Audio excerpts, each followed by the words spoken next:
While both sides in the divide between the gay community and the LDS Church appear to have drawn lines in the sand, there are efforts to continue a dialogue to reach some level of détente. Fox 13's Ben Winslow has more in our series Mormons, Gays, and Change. The issue of gays in the Mormon faith is divisive, with opinions across the spectrum. These are very personal issues that are sometimes caught up in politics. While some say that damage has been done, others remain hopeful for reconciliation.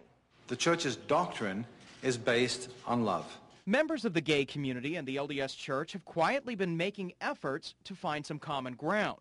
Missy Bird says the LDS Church is involved in talks to help homeless youth.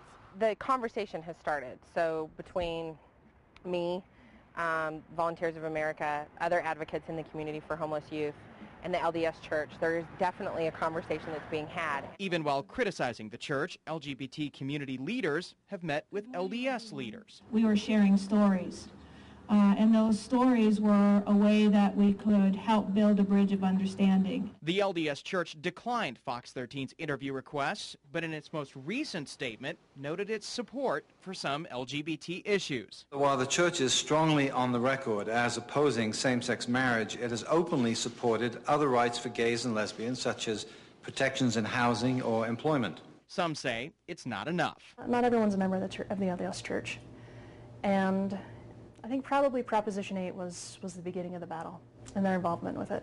And I think that it's just kind of escalated with the recent talk. David Melson, the director of a support group for gay and lesbian Mormons, says they are making progress. As the Church of Jesus Christ, we cannot go about throwing our children out into the street because of the way that God made them.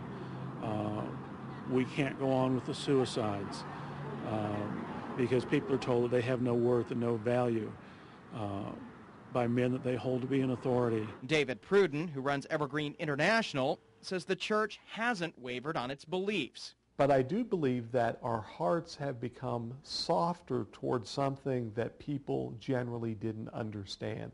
If you weren't dealing with this, or a member of your family wasn't dealing with this, if someone you were close to, you may not have much of an appreciation for the difficult challenge that this is. Pruden says Evergreen takes no political stances, but he says he would like to see mutual respect for gays and lesbians and the church. We should have the same respect for people on both sides.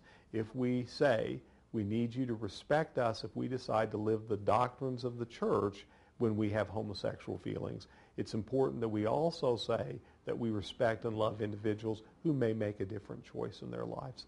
Coming up, the remarks from a member of the LDS Church's first presidency about same-sex attraction and why it gives some gay rights activists hope for reconciliation. In the newsroom, Ben Winslow, Fox 13 News, Utah.